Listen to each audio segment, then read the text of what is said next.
चौड़े होके बैठे हाँ बिल्कुल चौड़े हैं जी। भाजपा का राज है तो चौड़े होने में क्या परेशानी है। कि अखिलेश यादव कहते हैं कि हमें पुलिस पे भरोसा नहीं। अखिलेश यादव को तो पुलिस पे जब भरोसा था ना, जब उसकी सिट्टी पे पुलिस चल रही थी। भाई मुझे एक बात बताओ, भाजपा का कौन सा नेता आके मर्डर कर गया? भाजपा का कौन सा नेता ने आगे जट्टों को ये कह दिया कि तुम मार दो, ये मुसलमानों को कह दो तुम मार दो? सुरक्षा, बिजली और सड़कें, 3 चीज चाहिएगी, वो हमें मिल रही है। किसान पानी के लिए एक एक बूंद तरसता था, हमारी ट्यूबवेलें बंद पड़ी रही क्योंकि लाइट इतनी है, आराम से काम हो रहा सारा। तो चौड़े होने में क्या परेशानी है? क्यों हो जाएंगे? गाय खाने वाला और गाय पालने वाला भाई भाई कैसे हो जाएगा? चैलेंज है खुला उसका, वो सन्यासी है, उसे कुछ नहीं चाहिए, उसे हम चाहिए। मैं किसान हूँ, मैं आतंकवादी नहीं हूँ। किसान यूनियन तोमर, किसान यूनियन भानु, चढ़ूनी, अडूनी, टिकैत, फलाना ढिमका, 1000 यूनियन क्यों बना दी भाई तुमने? 1000? तुम किसानों की 36 यूनियन बना के क्यों बैठे? अलग अलग मंच क्यों सजा रखे दिल्ली में तुमने? बेवकूफ समझ रहे हैं हमें? आज कम से कम यूपी, हरियाणा और पंजाब में 45 रजिस्टर्ड किसान यूनियन है। क्यों भाई वे एक होके क्यों नहीं लड़ते? अगर उन्हें हमारी भला करना तो जमीनें हमारी भी हैं, जमीनें मुस्लिमों की। मैं बताऊँ उन्हें हम उठा के कहाँ ले जाएंगे? आज की तारीख में कोई फ़ोन नहीं करता, चाहे साथ में महिला हो या पुरुष हो, आराम से अकेला तय सीना ठोक के जैसे मैं बैठा छोटा हो गया। सपा की सरकार, उसने यूपी की पूरी बदनामी और दुर्गति कर दी। अब योगी जी की आई है, योगी जी बसपा से भी बेहतर रहे। अगर आपको लगता है कि अगर अखिलेश सरकार आती है दोबारा तो क्या माहौल यहाँ का फिर से दंगों के लिए तैयार हो जाओ। अब इसमें हम क्या कर सके? जब उनके दिमाग में है ही पाकिस्तान जिंदाबाद, तो उनके लिए तो होगा जिंदाबाद, हमारे लिए तो हिंदुस्तान जिंदाबाद है, था, रहेगा। मेरा नाम योगेश है। कैसे बड़े चौड़े होके बैठे? हाँ बिल्कुल चौड़े हैं जी। भाजपा का राज है तो चौड़े होने में क्या परेशानी है? कोई खतरा नहीं है। सुरक्षा, बिजली और सड़कें, 3 चीज चाहिएगी, वो हमें मिल रही है। हाँ इसलिए चौड़े हो रहे हो? बिल्कुल हो रहे हैं, मजे में है बिल्कुल। मतलब गर्मियों में ये देख लो, भरी गर्मी में जिस समय पानी के लिए एक एक बूंद तरसता था, हमारी ट्यूबवेलें बंद पड़ी रही क्योंकि लाइट इतनी है, आराम से काम हो रहा सारा। तो चौड़े होने में क्या परेशानी है? लेकिन कुछ लोग तो कह रहे हैं कि बिजली का बिल इतना आ रहा है कि वो टाँके तोड़ रखे हैं। आप मुझे एक बात बताओ, अगर हमें 24 घंटे में 4 घंटे बिजली मिलेगी और हमें हफ्ते में एक बार ट्रैक्टर चलाना पड़ जाए, उसमें हमारा 2000 का डीजल उसमें लग जाएगा, और महीने में 4 बार चलाना पड़ जाओ तो 8000 का डीजल बैठता है। और अगर बिल हमारा 1500 रुपये महंगा हो भी गया तो क्या मुसीबत है? हम तो 6500 के लाभ में फिर भी बैठे हैं। हमारी ट्यूबवेल नहीं फूक रही, कम बिजली में 100 मुसीबत है, ट्यूबवेल की परेशानी। रात में उठ कर दौड़ेंगे, फिर हम लाइट आवेगी तो उस रात में हमें 11 बजे लाइट मिलती थी सपा के शासन में, और सुबह 4 बजे भाग जाती थी। हम ये देखते थे बिजली कब आ रही। हमने बिजली की लाइट में खाना नहीं खाया। आप ये बताइए कि आप खुद को गन्ना किसान हैं और पश्चिमी उत्तर प्रदेश के किसान हैं। राकेश टिकैत उधर बैठे हो पश्चिमी। राकेश टिकैत यहाँ से, टिकैत के समर्थक काफ़ी बैठे हैं। मुझे एक टिकैत का समर्थक ये बता दे, उसने मंच पे खड़े होकर गन्ना किसान की एक समस्या उठाई, पर्टिकुलर गन्ने के लिए। एक बार भी उसने गन्ने का रेट बढ़ाने के लिए बोला हो? बताओ, बोला क्या? अगर उसने बोला है तो मैं भी उसका समर्थन कर दूंगा। मैं किसान हूँ भाई, अराजक नहीं हूँ। मैं किसान हूँ, मैं आतंकवादी नहीं हूँ। मैं लाल किले पे तोड़फोड़ नहीं करता, इसलिए मैं टिकैत का समर्थन नहीं करता। वो तो ये कह रहे ट्रैक्टर फिर से तैयार है। लखनऊ कर लो ना, वो भी तैयार कर लियो, फिर आराम से आयोडेक्स वगैरह लगाने की। बब्बा बैठा हुआ, चैलेंज है खुला उसका, वो सन्यासी है, उसे कुछ नहीं चाहिए, उसे हम चाहिए। लेकिन कुछ लोग तो कह रहे हैं कि उनके बीवी बच्चे नहीं, इसलिए सरकार चलानी नहीं आती है। जिनके बीवी बच्चे, उन पे घर नहीं चल रहे, उन पे घर नहीं चल रहे भाई। जिनके घर में 3 लड़के, उनके देख लो जूत बज रहे। उसने पूरा प्रदेश संभाल रखा, 25 करोड़ है, यूरोप से बड़ा है यूपी। राकेश टिकैत जब वहां दिल्ली में रहते हैं तो कहते हैं कि जैसे दिल्ली को घेरा है ऐसे ही लखनऊ को घेरेंगे। उसके बाद फिर बयान आता है राकेश टिकैत कुछ नहीं कर रहा, वो अपने आसपास की जमीनें घेर रहा, किसी की 2 बीघे, किसी की 3 बीघे, किसी की 4 बीघे। वो कुछ नहीं घेरने का, लोगों का बेवकूफ़ बनावेगा। यूपी, हरियाणा और पंजाब ये मुख्यतः किसान बहुल प्रदेश हैं। और जो हमारी यूनियन है, किसान यूनियन है, ये दावा करती हैं कि भाई हम किसानों की समस्या के लिए लड़ रहे हैं। ठीक है, आप मुझे एक बताओ, आप तो बुद्धिजीवी हो, पूरे समाज में घूमते हो देश प्रदेशों में, किसानों की लड़ाई एक होकर ज़्यादा बढ़िया तरह लड़ लेंगे या फिर 45 यूनियन बना के लड़ेंगे? आज कम से कम यूपी, हरियाणा और पंजाब में 45 रजिस्टर्ड किसान यूनियन है। क्यों भाई वे एक होकर क्यों नहीं लड़ते? अगर उन्हें हमारे भला करना तो उन्हें हमारा भला नहीं करना, उन्हें अपने अपने ऑफिस खोल रखे, उन्हें अपना भला करना। किसान यूनियन तोमर, किसान यूनियन भानु, चढ़ूनी, अडूनी, टिकैत, फलाना ढिमका, 1000 यूनियन क्यों बना दी भाई तुमने? 1000 एक यूनियन बना के क्यों नहीं लड़ते तुम? मजदूर की यूनियन एक है, फोटोग्राफर की यूनियन एक है, पत्रकारों की यूनियन एक है। तुम किसानों की 36 यूनियन बना के क्यों बैठे? अलग अलग मंच क्यों सजा रखे दिल्ली में तुमने? बेवकूफ़ समझ रहे हैं हमें? एक होके लड़ो ना, हम भी तुम्हारे साथ खड़े होंगे। भले तुम तो एक हो जाओ। राकेश टिकैत एक बार तो कहते हैं कि लखनऊ को घेरेंगे, उसके बाद फिर अचानक से बयान आता है कि नहीं 5 तारीख को जो पंचायत होगी मुजफ्फरनगर में उसमें फैसला लिया जाएगा। ऐसा लग रहा है कुछ डर गई होगी जी से। मैंने कह रहा अगर वो बीजेपी से लड़ेगा तो बीजेपी से भी हारेगा। उसकी ये छवि है यहाँ।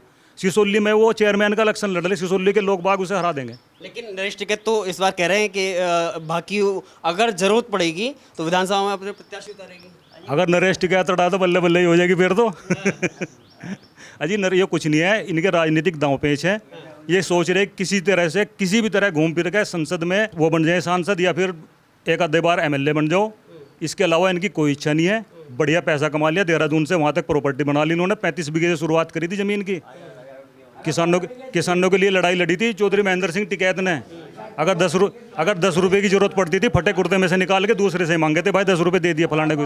आज ये टेंटों में एसी लगा के सो रहे हैं, तो वो बंदा एसी लगा के सोया था, इसलिए लोग पीछे थे उसके। एक आवाज़ पे उसके दुनिया इकट्ठी हो जाती थी।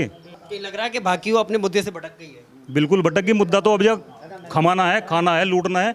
टोल टैक्स पे यार तुम 25 लाख की गाड़ी में 30 लाख की गाड़ी में जा रहे हो, तुम्हें 150 रुपये का टोल टैक्स देने में फंसी आ रही है। उसके ऊपर तुम ड्रामा करो वहाँ खड़े हो गए, टोपी पहनो, डंडे उठाओ, हम टोल टैक्स फ्री कर देंगे। ये सड़कें जो तुम्हें मिल रही, इतनी बढ़िया हाईवे मिल रहे हैं, ये फ्री के आ रहे कहीं से उड़ के हवा में। इनके मेंटेनेंस भी होती है, इन पे खर्च भी आता है। ये सुविधा मिली है तो सुविधा की तो आपको कीमत चुकानी पड़ेगी। अगर हमें बिजली 18 घंटे मिल रही है और उस साल भर में हमें 5,000 रुपये 10,000 रुपये एक्स्ट्रा देने पड़ गए, उसमें क्या मुसीबत आ गई। अभी मैं अगर आपके मुख्य रूप से मुजफ्फरनगर दंगे की बात करूं, क्योंकि वहीं से पड़ोसी है, कवाल जो हुआ था, कांड हुआ था, आप वो एक धब्बा जो लगा, किसको दोषी मानते हैं? बात तो यह है कि धब्बा हमारे ऊपर नहीं लगा, जिन्होंने ये काम करा, कुकर्म करा, उनके ऊपर धब्बा है। हमारे ऊपर धब्बा के लोग, हम तो पीड़ित थे। इसके लिए किसको दोषी मानते हैं आप? पूरी तरह से ये पश्चिमी उत्तर प्रदेश है, अपराध बहुल एरिया है। यहाँ 2 मर्डर 4 मर्डर कोई बड़ी बात नहीं रखती, समाचारों में आते रहते हैं। 2 मर्डर हुए, 3 मर्डर हुए। जो हमारे एसएसपी थी उस समय और डीएम थे, एसएसपी मंजू सैनी और डीएम सुरेंद्र सिंह, बड़े सही तरीके से उन्होंने पूरी सिचुएशन, पूरी व्यवस्था संभाल ली थी। अपराधी पकड़ लिए थे। किसने छुटाए? सपा सरकार ने छुटाए। उसने छुटाए आजम खान ने, जो आज जेल में पड़ा।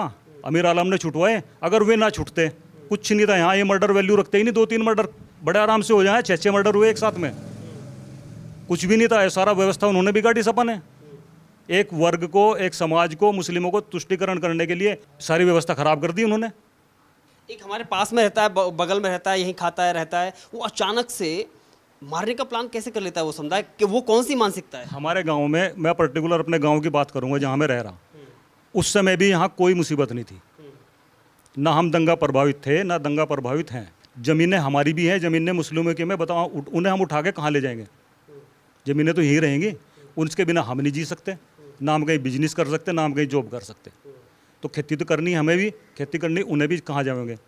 चक्रोड हमारे राज्य की हैं, पानी हमारे राज्य के हैं, ट्यूबवेल नलकूप हमारे राज्य के हैं, डोली हमारी राज्य की है। 24 घंटे का रहना है, आना जाए जाना है। बताओ हम कहाँ तक लड़ेंगे उनसे? ऐसा कहा जाता था कि सपा सरकार में यहाँ गुंडा राज ऐसा था कि दिन दहाड़े हत्या करना, चोरी डकैती, लूट छिनैती, ये सब होता था। अभी कुछ माहौल बदलाव? हाँ, आज भाजपा, अगर हमारा प्रशासक सख्त होगा, डंडा मजबूत होगा सरकार का, जब मैं आते तो फोन करके यूँ की बुलाते कि भाई मैं बेड़े आ लिया या ककरोली आ लिया, आगे हमें ले जाइयो।